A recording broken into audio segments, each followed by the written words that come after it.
Stephen Bartlett is an entrepreneur and founder, and he is a very busy man, and keeping himself organized with apps is one of the ways that he does it. So I'm going to dive into the apps that he uses and the productivity principles that matter most to him. So I want to start with health and wellness. This is something that, despite a busy routine, Stephen tries to focus a lot on. And the first app that he uses is called Whoop. Now, if you haven't heard of this app, it's a, I believe, $19 a month subscription, which essentially gives you a band, which is a health tracker on your wrist, as well as an app that naturally gives you all of the insights from that band. Now, why Stephen uses this is because it gives him an insight into metrics that aren't typically available through other applications, like HRV and a longevity score, which gives him an idea of his own health and age, as well as things like stress levels and scores. Now, over the last years, I've been talking a lot about how health and wellness apps are going to relate to our productivity. Being able to see when we're stressed and overloaded can sometimes give us a window into what's happening in the background and how to reduce that level of intensity on yourself. And that's the way that Stephen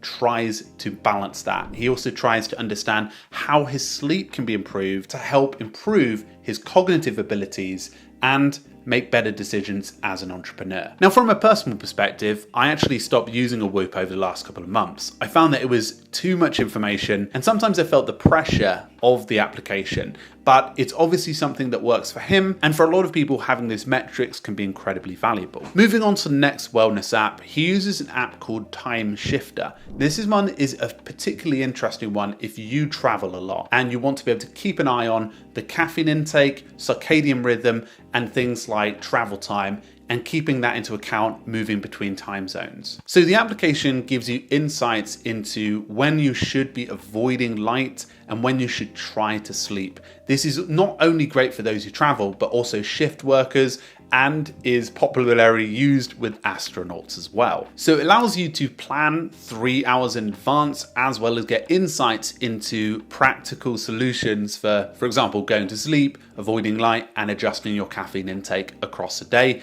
to match to your time zone. It's also partnered with an airline and also is used by F1 world champion Nico Rosberg as well. So it's a very interesting app, especially because Stephen travels quite a lot. Okay, skipping forward to what to-do list app he uses. I did a lot of digging and there wasn't a particular to-do list app that he uses, but he does have an area within Monday.com that allows him to manage his own tasks. This is a separate board that he also collaborates with others on in his team to help see what he needs to do. But he has a unique approach to how he manages the tasks within there, and that is something called Signal and Noise. Now, to dumb down the concept for you, Signal is essentially the high priority items you need to get done, the mission critical stuff, and the Noise is everything else that tends to clutter our things in our inbox. So think about your to-do list now. Maybe on your list you have something like clear email inbox, and you have something else like create lead magnet for site.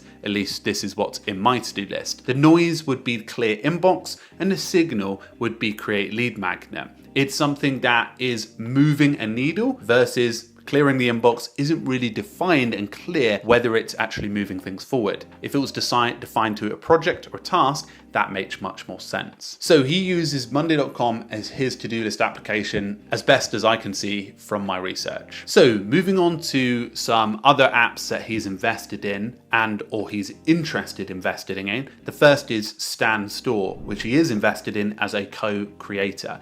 It's a tool that creators can use to create a landing page that they can share with other people, whether that's booking a meeting with somebody or a course or a link to their YouTube channel, but allows them to have a quick website quickly made for around about $29. So again, Stan Store is another popular one that he recommends as a go-to tool, as well as being a co-owner. So the final app that he talks a lot about is AI agents, and Stephen is pretty invested in team, or at least his team and individuals trying to embrace AI automation as part of his day. He recommends or has used apps like Bartlett that allows you to create an app or concept from just a simple prompt. His concept of the future is very simple. He thinks you'll be able to create apps that are custom to what you need to do just by pressing a button that will be simply installed on your phone, which can be an incredibly valuable way to quickly get access to apps that matter most